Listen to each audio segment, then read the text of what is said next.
Welcome back, everybody, to the Metropolis Bulldogs Teambuilder Dynasty here on NCAA Football 14. Today we have the season number 3 off-season. With year number 3 in the books, we're now looking to year 4 and beyond. And that starts today here as we're going to do the entire off-season and much of a preseason. Part of me looking to get through seasons faster is sort of eliminating the season preview episode and putting half of that here at the end of the offseason and half of that in the next episode in which we will start the season 4 regular season. In year number 3, we went 8-5, capped off with a blowout victory in the BBVA Compass Bowl over Auburn, 49-14. This is our first win all year of double-digit points, and we beat them by 35 with a phenomenal performance from quarterback Manuel Castillo, who was playing injured. He suffered a 9-week injury about 3 weeks prior. So the fact that he came back so quickly and played the best game of his college career was certainly something. I went more in detail over the stats along with All-Americans, awards, the bowl results, etc. at the end of the last episode. So in case you want to see all that, make sure to check out the series playlist. I did that so today we could just focus on everything off-season related and I guess previewing the roster for season number 4. So again, if you want me to go into more detail about the stats and what happened around the rest of college football, that is where you'll find it.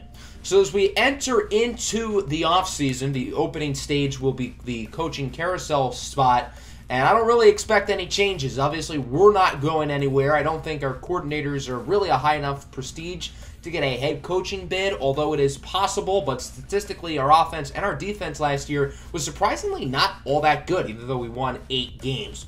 There were a number of big-time coaching positions filled by new guys. Herm Edwards retired at Arizona State. Greg Schiano's now at Boise State. Stanford ended up firing David Shaw. He's now at Hawaii. Mike Stoops got fired at Kentucky. Memphis's coach left for a new job. I think Memphis finished in the top 10 in the final AP poll, which is impressive because we beat them earlier in the year. Willie Taggart's at Missouri. Billy Gonzalez is the new head coach at Stanford. Jimbo Fisher got fired at Texas A&M. I think Nick Saban's probably pretty happy about that. Brent Venables is at Texas State. Quite the downgrade from his real-life job as the head coach for the University of Oklahoma. And then some other ones down there. So as we go into the players leaving stage, this is where players can transfer, declare for the draft, or just graduate. And as you can see, we do not have any players leaving early. It is just our senior graduates, which is good news. I was worried about a transfer possibility because we have a small true freshman class coming in. And, well, I figured nobody was going to declare. We don't really have anybody good enough. Let's talk about and admire all of our senior graduates, starting with the highest-rated player on the roster, and Emmanuel Cortez, who's been our slot receiver the past 3 years, and a damn good one. He has really improved throughout his 3 years of the program, had by far his best year as a senior. I could see him latching onto an NFL roster. I do think he has that type of talent. Jamel Forrester, more of a rotational guy, never played a whole lot. Mark Mitchell, the marksman, our kicker through the first 3 seasons of the series. The big 6-foot, 298-pound left-footed kicker. Certainly going to be a guy I'll miss. Hasil Diamantopoulos only started 1 year, but he played damn well as a 1-year starter. This season as a senior, one of our best players on defense. Peter Nichols, always a solid swing tackle. Never really was a starter, but always very good depth. Victor Adams has been our lead running back the past 2 seasons. He leaves as the school's all-time leading rusher, which doesn't say a whole lot because we've only existed 3 years, but he's always been a good player, averaged 5 yards per carry, which is impressive considering our offensive line has been, well, not the best. Hassan Antonio has been our nickel corner the past 3 seasons. He's another guy who's always really improved throughout his career, year by year. Had his best season as a senior with career highs in tackles, sacks, interceptions, and pass deflections. Certainly going to be a guy who we're going to miss. Scout Lopez has been our main defensive tackle the past 3 seasons with 11 sacks, 6 in season 2 as a junior. He had a few really big plays. He was always clutch, made plays at the right time. Nehemiah Richards, more of a depth guy. I had bigger hopes for him here, so it's a little bit unfortunate. He didn't really fulfill those, but still a talented player. Zach Kirksey, our punter, he punted a lot more this year because we did a lot more simulating, and it seemed like there were more drives per game when we simulated rather than when I would play a whole game. Regardless, a talented punter who unfortunately will be leaving us. Jonathan Savage II, the school's all-time current leader in sacks with 20, always very consistent. 6 as a sophomore, 7 in each of the past 2 seasons. Very, very talented pass rusher, another guy who certainly could stick on an NFL roster. Alex Robertson, sort of a versatile chess piece, who, again, another guy I wish we could have used a little bit more, but certainly a talented player nonetheless. So there's our senior class. A lot of the core OG Bulldogs who were some of the young guys who I was excited to develop when the series started, and now they're graduating. Time really does fly. So now we move to the next stage, draft results, transfer requests. Unsurprisingly, we would not have anybody drafted. Who knows, maybe they'll be drafted in the Eagles series, however. And then looking around the league, there's an interesting mix of players who got drafted. No Bryce Young for Alabama, which is a very big surprise. They do have Will Anderson Jr. in the first round, but there's a lot of players from the real-life 2022 NFL draft class, guys like Kayvon Thibodeau, Jerome McKinley III, David Ajabo, George Karlaftis, George Pickens, I think Trent McDuffie as well. Since they were all technically sophomores in the 2021 season, they have stuck around here until their senior season, which was now. A lot of the 2023 guys like Will Anderson. You know, Bryce Young should have been here, but he wasn't. Eric Gilbert, the wide receiver tight end from Georgia. LSU had a bunch of guys go early. Keyshawn Butte, Eli Ricks, who's at Alabama now in real life, and B.J. Ojulari. Peyton Thorne going in the first round feels kind of weird to me with DJ Uiagalelei only going in round 4. I'm a big DJ believer. And no Bryce Young getting drafted. As you'll see, C.J. Stroud for Ohio State. He didn't get drafted. A lot of guys going way later than expected for OSU. Jackson Smith and Njigba in the 5th round seems like a crime. And then C.J. Stroud, he won a national championship last year as a junior. He almost won another one this year as a senior. So I don't know how he didn't get picked. Oregon led all teams with 4 first-rounders. Go Ducks. Jordan Addison stayed at Pitt. He ended up going in the first round. Bijan Robinson, another 2023 guy who's going to go high in real life. He ended up going in the 2nd round. So there you go. Those are all of the draft results, and we did not get anybody to transfer. Unfortunate. Not going to say I'm surprised, though. So now we go to recruiting.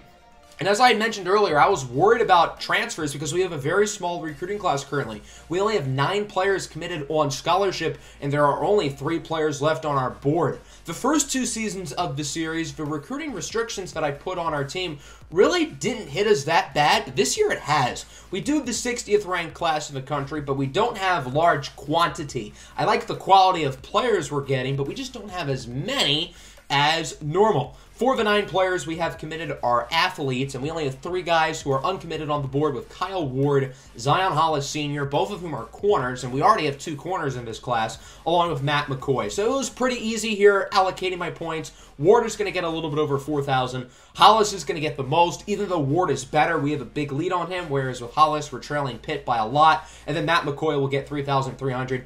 Really, we need to get all 3 for this to be a true success because, again, it is a very small class, and as you'll end up seeing, we unfortunately would not get all 3 players. But we got the 2 I really cared about with Kyle Ward and Zion Hollis Sr. So we have 4 really good corners in this class.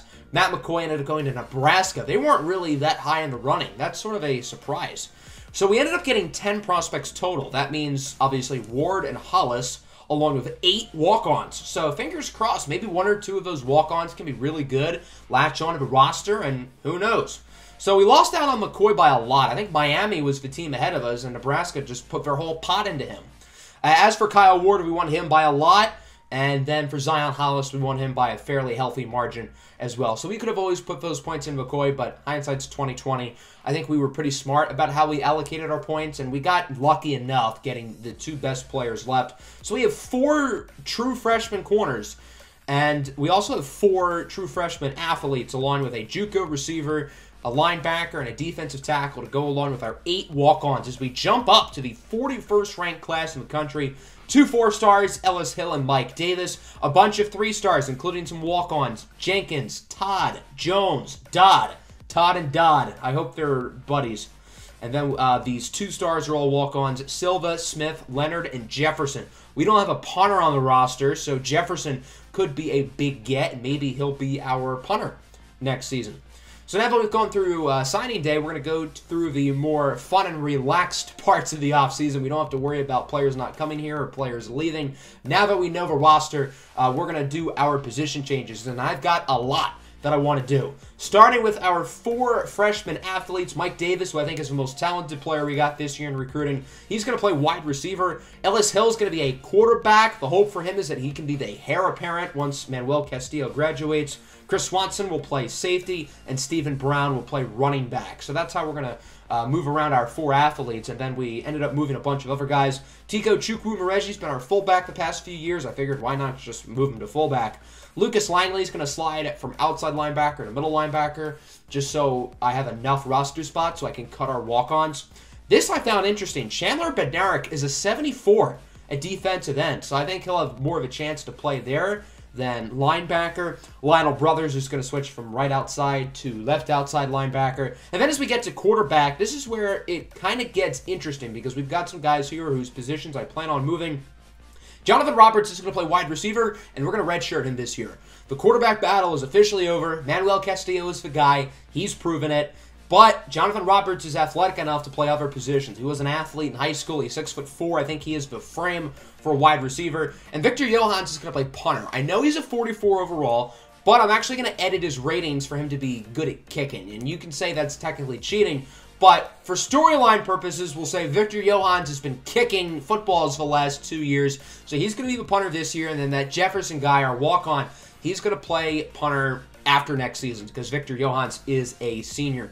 So that's how we're going to go through all of our position changes. Kind of wild that Manuel Castillo is now the highest rated player on the roster. As we now get to one of the most fun parts of the offseason, it is time for training results to see who went up. And for the first time in our school's history, we have a 90 overall player. It's Manuel Castillo, who's improved so much since coming here. He was only a 70 when we got him as a true freshman. He went up 4 or 5 in season as a freshman, then was an 80 to start last year, went up 4 in season. So if he goes up 4 or 5 in season again next year as a senior, he might be a 99 overall. Our running back room is going to be pretty fun. D.D. Santander, I think, is going to be the main guy. Donovan Barrington's going to keep his role. Andrew Williams, I want to get the ball more. Osiris Young, I wish he went up a little bit more. He's an 83. C.L. Frost is an 80. Kemi Amembanigba is an 80. I'm excited to add him to the offense. Jonathan Roberts only a 78. I wish he could have gone up more, cementing the fact that he is going to be redshirted. Tavion Smith-Gardner is an 85, one of the highest rated players on the offense. The starting offensive line will remain exactly the same from last year, which is good, but we've got some continuity returning. Delvin Hines, the second, is an 83 overall. Bowman is an 82. Bednarik is a 78. We've got a lot of young guys I like at defensive end and defensive tackle, including redshirt freshman Brian Slater. Here are the linebackers. Michael Roberson, now an 82. Curtis Neal is an 80. And then at corner, Brian McGrew and Figgy Akabuti are an 80 and a 79. Marcus Sorvanis is 75. Terrell Cream only goes up 3. He's an 82. I really wish he could have gone up higher after kind of a down season as a sophomore after he was really good as a freshman. Marquez Glover is an 86. He's very highly rated as our full-time kicker going forward. So that is the training results. The roster is as good as it's ever been, which is pretty exciting. Now we get to the cutting players portion of the offseason. Normally I really dread this, but since we had so many walk-ons, it was actually a little bit easier to narrow down who I ended up wanting to cut. Brian Todd, running back, I ended up releasing him. Sorry, buddy. We don't need 2 fullbacks, so Elliott Rose is going to go. We're going to have to recruit a fullback this year since Chukwumereji is a senior. Ben Jenkins and Leon Jones are going to be cut. I ended up keeping Joe Dodd. I'm intrigued by him, 6'7", 250-pound edge rusher. I think he could be something. I wanted to cut Leonard, but apparently you need 3 left outside linebackers, which doesn't really make sense, so I guess he's going to stick around. And then middle linebacker, I wanted to cut all these guys below the top 3. The game would not end up letting me cut Smith, but that's fine because we were already able to narrow it down to 70 from there. So, it was pretty easy. I just cut a bunch of crappy walk-ons. So now we have 70 players on the roster. Normally this is where we would end the video, but we do have some preseason stuff to do. I'm not going to go over recruiting yet because I haven't had time to make the custom recruits, but we're going to do everything else here, starting with the red shirts. I ended up redshirting all of our true freshmen. Some of these guys, particularly the corners, are good enough to play now, but while I want to look at the short term, I also really want to look at the big picture, which is why I'm redshirting a guy like Jamil Cox, who's already a 79 overall. I also redshirted both of our JUCO sophomores, and Jonathan Roberts, just so he can get an extra year of just focusing at wide receiver under his belt. Our schedule is not finalized since I haven't simulated the week, so I'm very open to changing this. Let me know who you would like to see us play in our non-conference schedule, but for now I have us playing Maryland at home, at Syracuse, and at home against number 8 Florida. I definitely want at least one ranked team in there, and then everything else obviously we can't change because it's our interconference schedule. Here's a look at the depth chart to start the season. I plan on having a lot of positions rotate guys in and out. Quarterback finally will not be one of them. Manuel Castillo is the guy going forward for the next 2 seasons, and I think we have our quarterback after him with Ellis Hill on the roster. So quarterback from the first time of this entire series, I think we're set for the next 5 years. DT Santander will be the main running back, but Donovan Barrington and Andrew Williams are going to get a lot of time. I'm also going to be changing jersey numbers as well. DT Santander will not be wearing 34.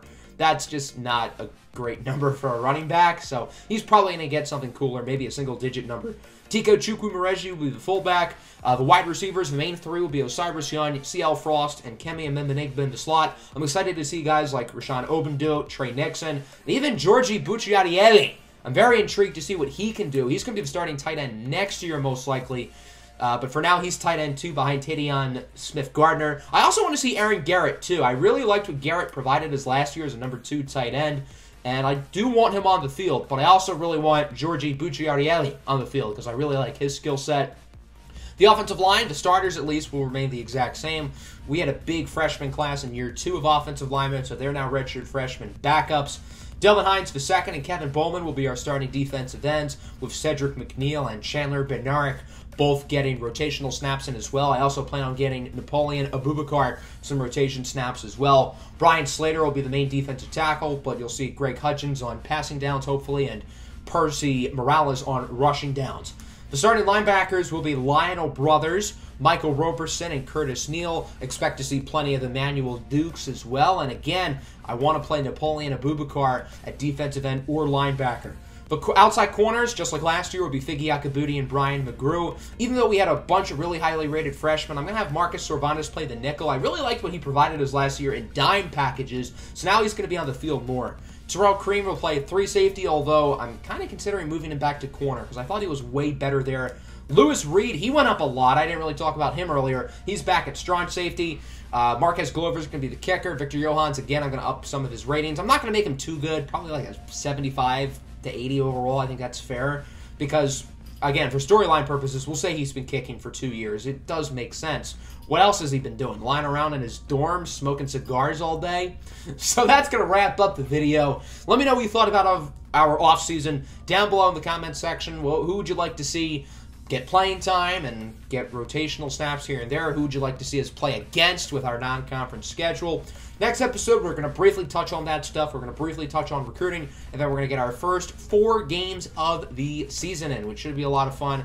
I'll be spending some time over the next couple days adding all of the custom recruits in, so if it's a little bit until the next episode's out, that's why. And yeah, that's it. So hope everybody enjoyed. Make sure to like and subscribe. Peace out.